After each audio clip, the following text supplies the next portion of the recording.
ओम शांति। आज की तारीख है 5 फरवरी 2022।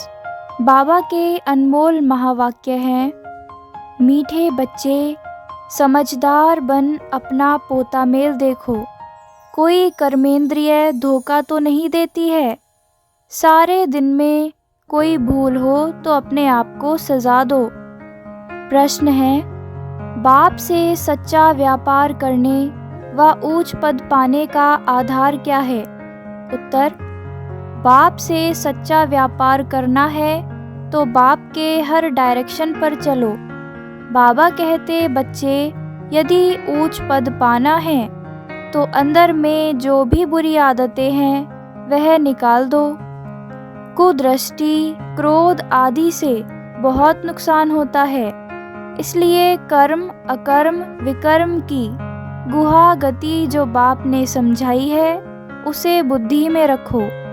ओम शांति। बच्चे आत्म अभिमानी होकर बैठे हो, हर एक बात अपने आप से पूछनी होती है।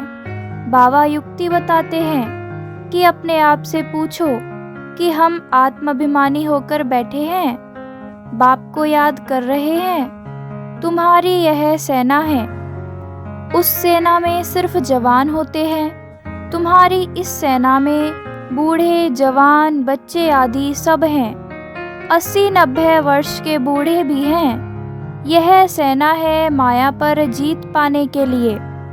हर एक को माया पर जीत पाकर बाप से बेहद का वर्षा लेना है। माया बड़ी जबरदस्त है, बड़ी प्रबल है, बहुत तूफान लाती है। हर एक कर्मेंद्रिय धोखा देती है। सबसे जास्ती धोखा देने वाली कौन सी कर्मेंद्रिय है?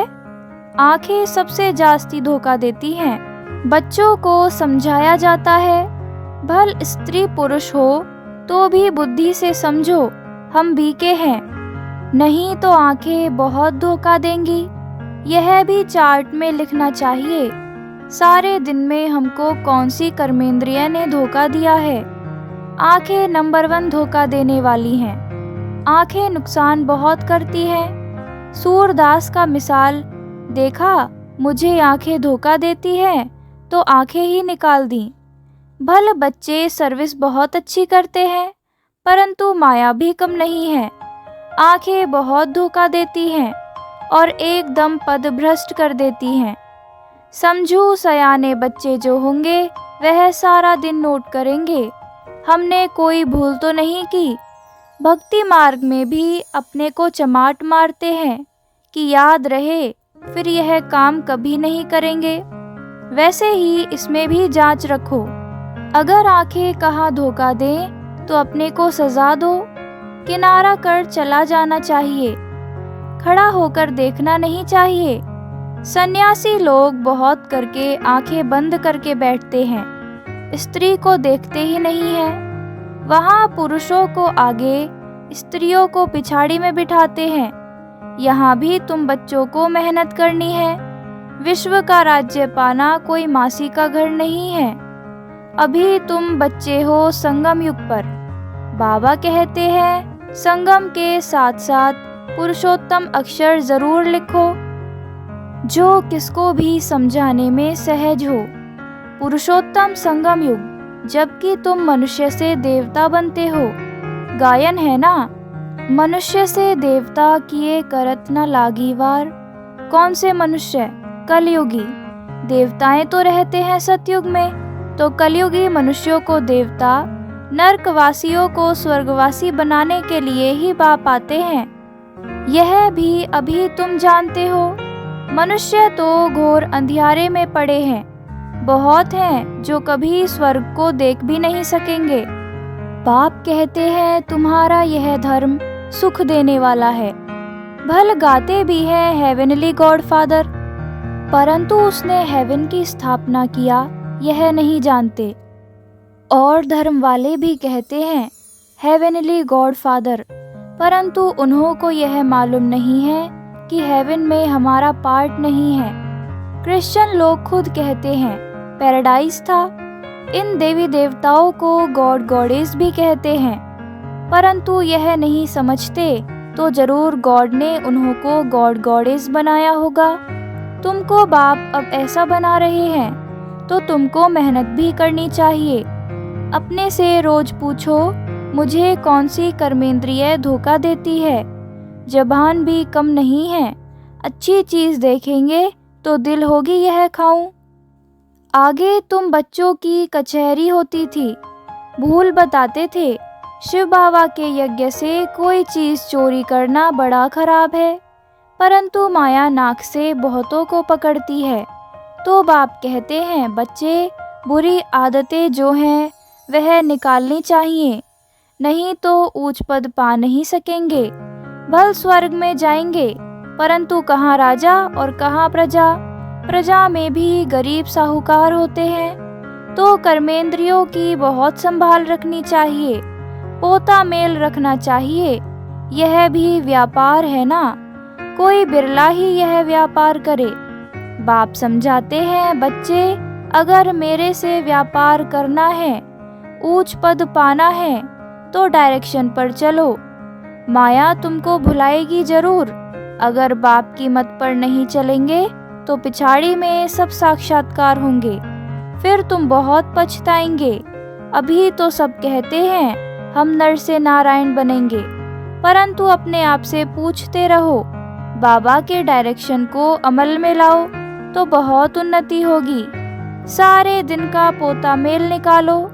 आंखों ने कहा धोखा तो नहीं दिया, मंजिल बहुत ऊंची है, इसलिए 8 रत्न ही पास विद ऑनर निकलते हैं। भल 9 रत्न भी होते हैं, उसमें नंबरवार तो है बाबा। बाकी 8 रत्न जब कोई ग्रहचारी बैठती है तो 8 रत्न की अंगूठी पहनते हैं तो पास विद ऑनर 8 ही निकलते हैं, बाकी को कुछ ना कुछ दाग लगते हैं। इसमें बड़ी मेहनत है। रावण राज्य है ना, सतयुग में यह बातें ही नहीं होती, क्योंकि रावण राज्य है ही नहीं। ऊंच पद देने लिए भगवान तुमको पढ़ाते हैं, विचार करो। गुरु भी करते हैं ना, यह तो सतगुरु है। उन्होंने तो सर्वव्यापी कह बाप से बेमुख करा दिया है। तुम समझा सकते हो, बाप कहते हैं मामेकम याद करो, मैं पतित पावन हूँ। फिर तुम कहते हो ठिक्कर बित्तर में है। अब बाप कहते हैं तुम सब आसुरी मत पर मेरी ग्लानि अपकार करते आए हो, अब हमको सब पर उपकार करना है। तुम बच्चों में कुदृष्टि क्रोध आदि कुछ नहीं होना चाहिए, अपना ही नुकसान करते हैं। कुदृष्टि होती है तो उनका भी वाइब्रेशन आता है, दूसरे को भी कशिश होती है। बाबा घड़ी घड़ी बच्चों को ध्यान खिंचवाते हैं, बच्चे अपने को देखो कि कोई भी कर्मेंद्रिय के वश हो, विक्रम तो नहीं बनाया। यह है विक्रम संवत, पहले था विक्रमाजीत संवत, फिर जब विक्रम करना शुरू करते हैं तो विक्रम संवत होता है। अब बाप बच्चों को कर्म अकर्म विकर्म की गति भी समझाते हैं। कर्म तो करना ही होता है, सतयुग में तुम्हारा कर्म अकर्म बनता है। यह सब बातें तुम अभी जानते हो, दूसरे तो बिल्कुल ही घोर अंधियारे में है। तुमको अभी ज्ञान का तीसरा नेत्र मिलता है।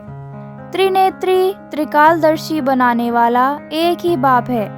इस ड्रामा के राज को कोई बिल्कुल ही नहीं जानते। तुम मूल वतन, सूक्ष्म वतन, स्थूल वतन सबको जानते हो। आधा समय के बाद फिर दूसरे धर्म आते हैं जो वृद्धि को पाते हैं, उनको गुरु नहीं कहेंगे। गुरु तो एक के सिवाय कोई है ही नहीं, अर्थात सद्गति करने वाला एक ही है। अब सबकी सद्गति होनी है, उनको धर्म स्थापक कहा जाता है, ना कि गुरु। तो उनको याद करने से कोई सद्गति नहीं होगी, विकर्म विनाश नहीं होंगे, उसको भी भक्ति कहा जाता है। ज्ञान की लाइन में सिर्फ तुम ही हो। यह है पांडव सेना, तुम सब पंडे हो, शांति धाम और सुखधाम में ले जाने वाले। तुम्हारी बुद्धि में है हम गाइड्स हैं। बाबा भी लिबरेटर और गाइड है, हर एक को लिबरेट करते हैं। बाबा कहते हैं मुझे याद करो तो विकर्म विनाश होंगे। फिर अगर कोई विकर्म किया तो 100 गुना दंड हो जाता है। इसलिए जहाँ तक हो सके विकर्म नहीं करो, जो नाम बदनाम हो। विकर्म करने से फिर वृद्धि हो जाएगी, इसलिए अब बहुत खबरदारी रखना। भाई बहन की दृष्टि बहुत पक्की चाहिए। हम ब्रह्मा के बच्चे और शिव के पौत्रे हैं। शिव बाबा से हमने प्रतिज्ञा की है, फिर भी माया बहुत धोखा देती है। कहना बड़ा सहज है, हम लक्ष्मी नारायण बनेंगे, परंतु डायरेक्शन पर भी अमल करना पड़े। स्त्री पुरुष सारा दिन यह ज्ञान की बातें आपस में करते रहे। दोनों कहते हैं हम बाबा से पूरा वर्षा लेंगे, टीचर से पूरा पढ़ेंगे। अरे ऐसा टीचर फिर कब मिलेगा क्या? यह बस तुम ही जानते हो। देवताएं भी बाप को नहीं जानते तो और धर्म वाले कैसे जानेंगे? अब तुमको बाबा सारी सृष्टि के आदि मध्य अंत का ज्ञान सुना रहे हैं। यह ज्ञान फिर प्रायलोप हो जाएगा। मैं ही प्रायलोप हो जाता हूँ तो फिर यह ज्ञान कहाँ से मिलेगा? बाबा बच्चों को युक्ति बताते हैं तो हमेशा याद रखो कि हमको शिव बाबा सुनाते हैं। यह जानते हैं मैं भी शिव बाबा से वर्षा ले रहा हूँ। यह भी स्टूडेंट लाइफ में है। तुम भी मनुष्य से देवता बनने के लिए पढ़ रहे हो। देवताएं होते हैं सतयुग में, कलयुग में मनुष्य हैं, उसमें भी अनेक धर्म हैं। यह बहुत समझने की बातें हैं। यहाँ आते तो बहुत हैं, फिर भी तकदीर में नहीं है तो कहते हमको संशय आता है। शिव बाबा इसमें कैसे आकर पढ़ाते हैं मैं नहीं जानता हूँ। अरे शिव बाबा अगर ना आए तो भला शिव बाबा को याद कैसे करेंगे? जो तुम्हारे विकर्म विनाश हो, उनकी याद के बिना तो विकर्म विनाश हो न सके। सजाएं बहुत खानी पड़ेंगी, बाकी पाई पैसे का पद मिलेगा। यह राजधानी बन रही है। राजाओं के आगे दास दासियां भी होते हैं ना। बाबा से पूछो कि हमारा शरीर अब छूट जाए तो हम क्या जाकर बनेंगे, तो बाबा सब कुछ सुना देंगे। नंबरवार तो है ना। यह पढ़ाई बड़ी जबरदस्त है, इसमें कमाई बहुत है। मनुष्य कमाई के लिए कितने हैरान रहते हैं। रात दिन बुद्धि उसमें लगी रहती है, सट्टा लगाते रहते हैं। तुम्हारे पास भी बड़े व्यापारी लोग आते हैं, कहते हैं क्या करें फुर्सत नहीं है। अरे विश्व की बादशाही मिलती है, सिर्फ शिव बाबा को याद करना है। अपने इष्ट देव को भी याद तो करते हो ना। कोई देवता को याद करने से विकर्म विनाश नहीं होंगे, इसलिए बाबा बार बार समझाते रहते हैं, ताकि कोई ऐसे ना कहे कि हमको कोई ने समझाया ही नहीं। तुम बच्चों को हर एक को पैगाम देना है। एरोप्लेन से पर्चा गिराना भी बहुत अच्छा है। कोई ऐसा ना रह जाए जो कहे कि हमको मालूम ही नहीं पड़ा कि बाबा आया है, इसलिए यह सब करना पड़ता है। ब्रह्मा है शिव का पहला बच्चा। प्रजापिता ब्रह्मा वह भी बाप ठहराना। ब्रह्मा द्वारा शिव बाबा स्वर्ग की स्थापना करते हैं। बाबा कहते हैं मैं इन द्वारा आदि सनातन देवी देवता धर्म की स्थापना कर रहा हूँ। होवनहार विनाश के बाद विश्व में सुख शांति और पवित्रता होगी। कल्प कल्प ऐसे स्वर्ग की स्थापना होती है। सदैव बाबा बाबा कहते रहो। बाबा कहने से ही आंखों से प्रेम के आंसू आ जाएं। बाबा आपसे कब मिलेंगे? परंतु जो सम्मुख बैठे हैं वह मानते नहीं और नहीं देखने वाले तड़फते हैं। वंडर है। लिखते हैं बंधन से छुड़ाओ। कोई कोई तो बाबा के बनकर फिर माया के बन जाते हैं। फिर पिछाड़ी में याद आएगा। मरने समय सबको कहते हैं राम राम कहो, फिर अंत में कशिश होगी। समझेंगे बाबा की याद से हम विकर्म तो विनाश करें। बाबा कहते हैं मीठे मीठे बच्चे अपना कल्याण करो, बाप की श्रीमत पर चलो, सबको संदेश देते रहो। एरोप्लेन से कोई कोई को पर्चा मिला तो वह जग गए, हिस्ट्री सुनाना, सारे विश्व में खास भारत में सुख शांति तो स्थापन होनी ही है। अच्छा, मीठे मीठे सिकिल दे बच्चों प्रति मात पिता बाप दादा का याद प्यार और गुड मॉर्निंग। रूहानी बाप की रूहानी बच्चों को नमस्ते। हम रूहानी बच्चों की रूहानी मात पिता बाप दादा को नमस्ते नमस्ते नमस्ते। धारणा के लिए मुख्य सार है।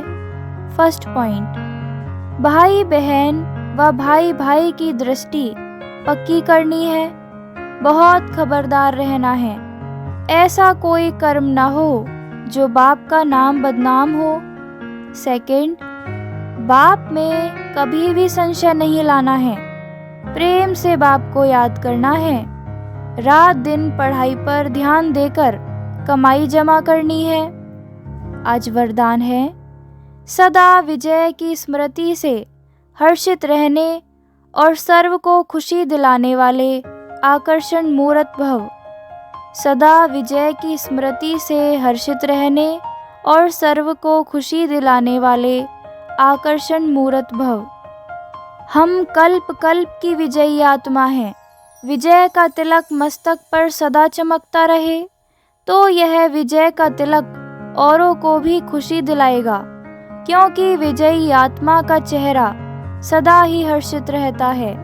हर्षित चेहरे को देखकर खुशी के पीछे स्वतः ही सब आकर्षित होते हैं। जब अंत में किसी के पास सुनने का समय नहीं होगा, तब आपका आकर्षण मूर्त हर्षित चेहरा ही अनेक आत्माओं की सेवा करेगा।